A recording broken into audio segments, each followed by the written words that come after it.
Let's focus on today, or more specifically on tomorrow, and where you see the Ultron Group going from here, particularly where the global footprint is concerned. Yeah, we've got a strategic driver that we would like to get, say, 25 to 30% of our revenues from international sources. We currently are pretty close to that. We sit at between 20 and 25, so we are looking to grow that. It's a lot easier said than done, and especially in this economic environment. Especially in this economic environment, and there's a lot of cases of South African corporations that have failed in international expansions. There's some other wildly successful ones like SAB and a few others, but for us we would like to get that up to 25 or 30%, but do it very cautiously. We're also not out globally to conquer the world and take over the US or Western Europe. So we're very much niche oriented. Africa is a key niche for us. You would have seen our recent acquisition in East Africa, our building of our business in Nigeria. We represent Xerox Corporation in 24 countries in Africa.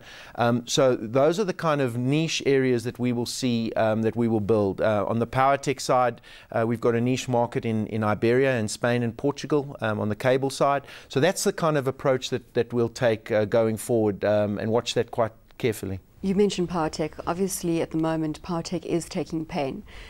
Has the remedial action been taken? Is it on a stronger footing, or is it just a cyclical stock, or a cyclical company rather, that needs a recovery globally and obviously in South Africa before you start seeing traction again? I think the answer to the question is a twofold yes. We've had to take some fairly significant downsizing action as the markets have deteriorated and the demand has come down. In some areas within the Powertec Group, demand is down 40 to 50%. So we've had to take some very strict actions in terms of downsizing the business. Not pleasant experiences, but we have to do it to protect the business. But it's clearly a factor of the economic environment. Very much so. Powertec had from 2002 up until 18 months ago an incredible run and drove a lot of the growth of Altron.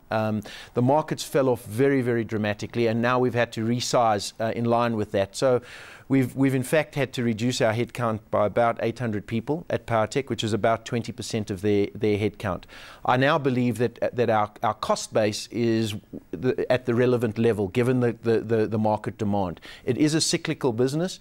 We don't anticipate that the 18 months ago boom days are going to come back very quickly. I think it's going to come back more gradually. So over the next 3 to 5 years, maybe we'll get back to those kind of levels that we saw 18 months ago. And as we go through that cycle, the performance of Powertec will improve. When you cut to right size for the current economic environment, how do you ensure that you don't cut into the muscle of the business, that you're still well positioned to take advantage of that upturn when it does happen? Yeah, it's obviously the most important question, in terms of downsizing. It's very easy just to do mathematical calculations and say that's what you can do.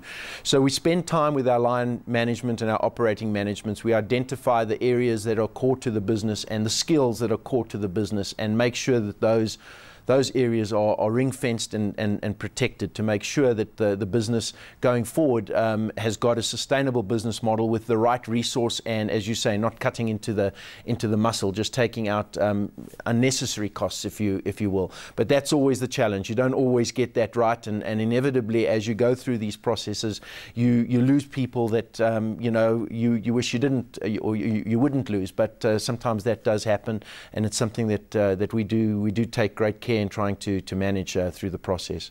Robbie, what are the traits that you believe a leader needs? Well, I believe leaders have to be leaders. You need to be able to galvanize people. People need to be able to see your vision, identify with your vision, and then contribute towards getting to that vision. And leaders are able to expand that. They're able to talk in simple terms about a much more complex vision as to where they want to go, and galvanize the people around them. From a management style perspective, I think leaders also need to recognize that you're only as good as the people that you have working for you. So if you've got great people and you're picking the right people, you give them, on a decentralized basis, you give them the opportunity to really run with things and achieve many of their goals. to me, that's the ideal situation where you've got people that are identifying with your goals, good quality people that push forward.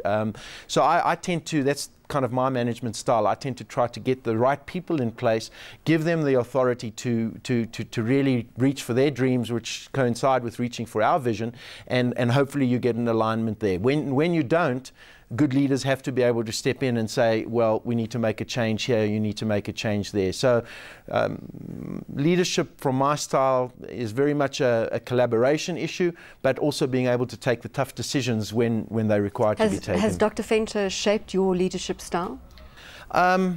I think his leadership style was a little bit different from mine, not better or worse, but different. And I think that's consistent with management styles going back many years. I think there was less of a collaborative approach when the group was being built.